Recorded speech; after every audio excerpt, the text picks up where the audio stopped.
And today we're very privileged to have Robert Innes with us, who has had a personal family trauma occur some years ago. And could you please share with us, I suppose, your experience and why you came to a point where you did need to claim in regards to those benefits associated to your personal insurances? In March 2007, our daughter was tragically killed in a ferry accident on Sydney Harbour. That same accident claimed 3 of our friends' lives.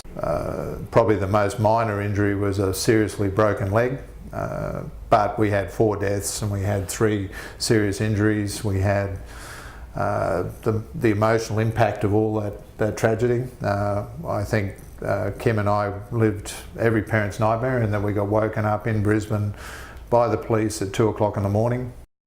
Our daughter was missing for 5 days, so basically she was killed on impact, they believe, and she was underwater and basically untethered, so she was getting flipped over, and if anyone, people don't know Sydney Harbour so well, but there is the deepest point on Sydney Harbour is 80 metres to the west side of the Harbour Bridge, and they believed right from day one that Morgan was in this hole and that basically she was getting flipped over. Now, she was located and found on the Monday, so the accident happened on the Wednesday night. On the following Monday they found her at about 2 o'clock in the afternoon.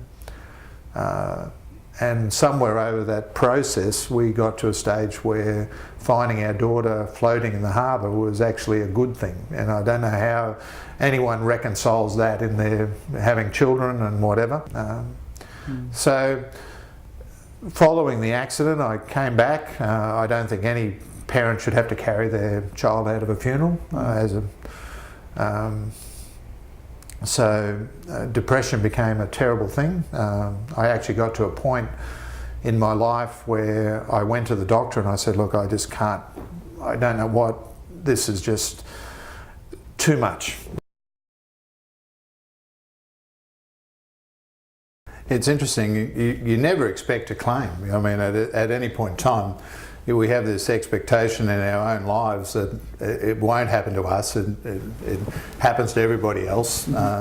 It's a very interesting scenario once you're actually in this terrible club that we've joined, how many people that it has actually affected, and I've run into a number of people that were terribly underinsured. One of the things that we've found as we've gone forward is that in the insurance industry, they actually spoke to me at one stage about getting involved in the LifeWise program, and I'm prepared to do that. That program is designed to inform people. It's not to sell insurance, it's actually to inform people so that they're informed as to, you know, the levels of cover and what is needed for their families to carry on in the case of death, what's needed for their families to carry on in relation to disability.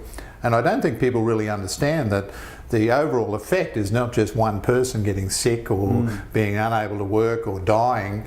It's the overall effect on their families. I mean, if at a time when their family are injured, either by the loss of a loved one or by their loved one not being able to work or whatever, really, he put me into a good policy. That policy was activated. I was at a point I couldn't even fill in the forms. Brian was here at that stage, and I rang Brian. He said, you need to come in, and so we came in and he helped me fill in the first part of the application. And I said, so what happens next? And he said, well, you know, CommInsure will ring you on Monday and they'll sit down and they'll help you fill in the form so that, you know, and Melissa, who was at CommInsure, rang me on the Monday, and we sat down. I sat down at my end, and she filled the form in as best as she could, and then she sent it all through. And I even said to Melissa at the time, look, I feel really guilty about, like, I'm physically all right. Like I just can't think. And she said, you must understand, this is what you pay insurance for. You know, this is, you are at a position in your life where we need to help you. You've paid premiums over a period of time, and this is what it's all about.